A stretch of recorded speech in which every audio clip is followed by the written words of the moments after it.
Cyber अपराधियों द्वारा खाते में सेंध या फिर क्रेडिट डेबिट कार्ड से खरीदारी के मामले सामने आ रहे थे। अब खाता धारकों की जानकारी बिना उनके अकाउंट में से ट्रांजैक्शन भी किए जा रहे हैं। दिलचस्प तो यह है कि कई तरह की योजनाओं के तहत सरकार द्वारा खाते से सीधे पैसे भेजे जाने के कारण लोग गलतफहमी के भी शिकार हो रहे हैं। उन्हें लगता है कि रकम सरकार द्वारा भेजी गई है, इसलिए वे पैसा बैंक को लौटाने से इनकार भी कर देते हैं। ऐसी स्थिति में उन्हें कानूनी कार्रवाई का सामना करना पड़ जाता है। आजकल लोगों के बैंक खाते में सरकारी योजनाओं के तहत कई तरह की धनराशि सीधे भेजी जाती है। यह राशि किसान सम्मान योजना, फसल बीमा योजना, सामाजिक सुरक्षा पेंशन योजना, आपदा सहायता राशि, छात्र छात्राओं के लिए साइकिल या पोशाक योजना, कई प्रकार की अन्य योजनाओं के तहत यह राशि दी जाती है। वर्तमान में भारत सरकार द्वारा 311 तरह की योजनाओं की राशि डीबीटी के तहत लाभार्थियों के खाते में क्रेडिट की जाती है। इसके अलावा राज्य सरकार की भी ऐसी कई योजनाएं हैं। अमूमन समय के अनुरूप इस राशि का लोग इंतजार करते हैं। अकाउंट में पैसे आने की सूचना बैंक द्वारा एसएमएस के जरिए मैसेज भेज कर दी जाती है, या फिर लोग समय समय पर बैंक या ग्राहक सेवा केंद्रों सीएसपी में जाकर खाता अपडेट भी करवाते हैं। बीते दिनों कुछ ऐसे मामले सामने आए जिसमें यह समझना कठिन हो गया कि आखिर अकाउंट में इतनी बड़ी रकम कहां से आ गई। हालांकि बैंकों ने तकनीकी त्रुटि का हवाला देकर इससे पल्ला झाड़ लिया। कटिहार जिले के आजमनगर प्रखंड में पस्तिया गांव निवासी कक्षा 6 के 2 छात्र असित कुमार और गुरुचरण विश्वास अपने खाते में पोशाक राशि आने की राह देख रहे थे, किंतु इनके अकाउंट में करोड़ों रुपए होने की जानकारी उन्हें तब मिली जब वे अपना खाता अपडेट करवाने गए। उत्तर बिहार ग्रामीण के खाता धारक असित के खाते में 6 करोड़ से ज्यादा तो गुरुचरण के खाते में 900 करोड़ से अधिक की राशि होने का पता चला। यह पता चलने पर बैंक प्रबंधन भी हलाकान हो गया। इन दोनों बच्चों ने इंडसइंड बैंक की सीएसपी पर जाकर अपना खाता चेक करवाया था। यह bank spice money company system का उपयोग करती है, जिसके ब्रांड एम्बेसडर सोनू सूद बताए जाते हैं। जिला प्रशासन के सक्रिय होने पर ग्रामीण बैंक ने सफाई दी कि इन दोनों के खाते में इतनी बड़ी रकम नहीं है। एक के खाते में मात्र 100 तो दूसरे के खाते में 128 रुपए हैं। फिर भी यह सवाल तो लाजमी है कि इंडसइंड बैंक की सीएसपी में थोड़ी देर के लिए ही सही इतनी बड़ी रकम दिखी कैसे। दोनों छात्रों के खाते से उस वक्त हुआ लेन देन किसी साइबर अपराध से भी जुड़ा हो सकता है। सुपौल के विपिन चौहान की कहानी तो और भी अजीब है।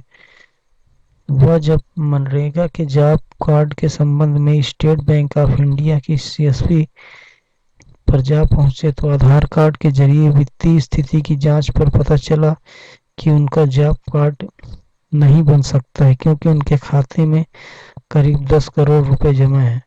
उन्होंने जब अकाउंट से संबंधित यूनियन बैंक ऑफ इंडिया की शाखा से संपर्क किया तो उन्हें बताया गया कि इस अकाउंट को 13 अक्टूबर 2016 को खोला गया है और फरवरी 2017 को खाते में करोड़ों के लेन देन के बाद उसे फ्रीज कर दिया गया था। दरअसल विपिन ने इस बैंक में अपना खाता खोला ही नहीं था। उस खाते में विपिन चौहान का केवल आधार नंबर था। फोटो विपिन की तस्वीर में मेल नहीं खा रही थी, जबकि हस्ताक्षर उससे मिलता जुलता प्रतीत हो रहा था। फोन नंबर भी किसी और का था।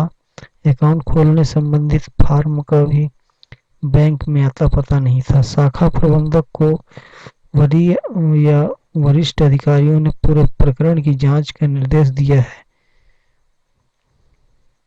खगड़िया जिले के एक शख्स के अकाउंट में 5 लाख रुपए आ गए। रंजीत दास नाम से इस शख्स ने बैंक को इतनी बड़ी रकम की सूचना नहीं दी।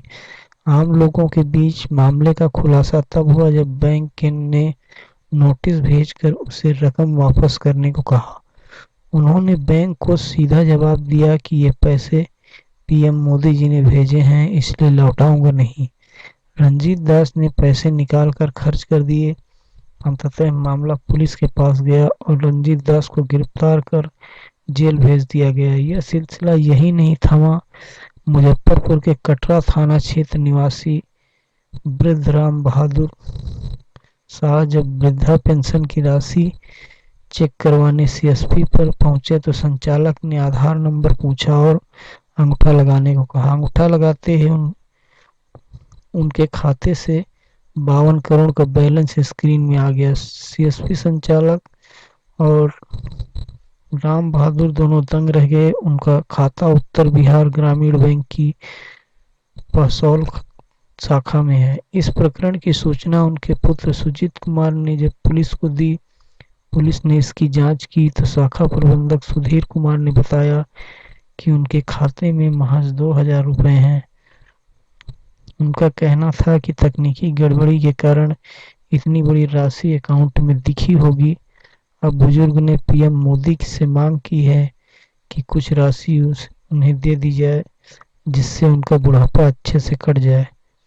बांका जिले के शंभूगंज निवासी एक रिक्शा चालक नीतीश कुमार के खाते में 1 करोड़ की राशि आने का पता तब चला जब गुजरात पुलिस ने उनके घर पहुंची। पुलिस का कहना था कि नीतीश के यूनियन बैंक के खाते में 1 करोड़ की राशि आई है, इसलिए इसकी जांच की जा रही है। पिता फूलो रविदास से पूछताछ की गई तो वे परेशान थे कि आखिर इतनी बड़ी रकम उनके खाते में आई कहां से। इन सभी मामलों से साफ है कि कहीं न कहीं बैंकिंग सिस्टम में कोई न कोई बड़ी गड़बड़ी है। ग्रामीण क्षेत्र के बैंकों में करोड़ों का लेन देन नहीं होता है, लेकिन इसके बावजूद ऐसे अकाउंट ऑपरेट होते रहे हैं। नाम नहीं छापने की शर्त पे एक अवकाश प्राप्त बैंक अधिकारी कहते हैं कि थोड़ी आश्चर्य की बात है कि ऐसा हो रहा है। तकनीकी खराबी हो सकती है, किंतु अगर यही स्थिति रही तो बहुत मुश्किल हो जाएगी। बैंक को ऑफलाइन ट्रांजैक्शन मैनेजमेंट सिस्टम पर भी नजर रखने की जरूरत है। सीबीएस सिस्टम में ऐसी गड़बड़ी चिंताजनक है। पत्रकार अनूप पांडे कहते हैं, जनधन योजना के तहत लोगों के भले के लिए ही सही भारी संख्या में खाते खोले गए, जिनमें बिना पढ़े लिखे लोगों की संख्या ज्यादा है। बहुत संभव है इन खातों व संबंधित कागजातों का भी किसी न किसी स्तर पर दुरुपयोग किया जा रहा हो। नोटबंदी के समय इन खातों का कैसे इस्तेमाल किया गया, यह जग जाहिर है। वहीं वित्तीय मामलों के जानकार अंकित का कहना है कि ऐसी बातें यह इशारा करती हैं कि किसी न किसी स्तर पर या तो बैंक कर्मी की मिलीभगत है या फिर हैकर सक्रिय हैं। आखिर विपिन का खाता बिना प्रमाणिक कागजातों के कैसे खोला गया, फिर थोड़ी देर के लिए ही सही उतनी बड़ी रकम अकाउंट में दिखी कहां से।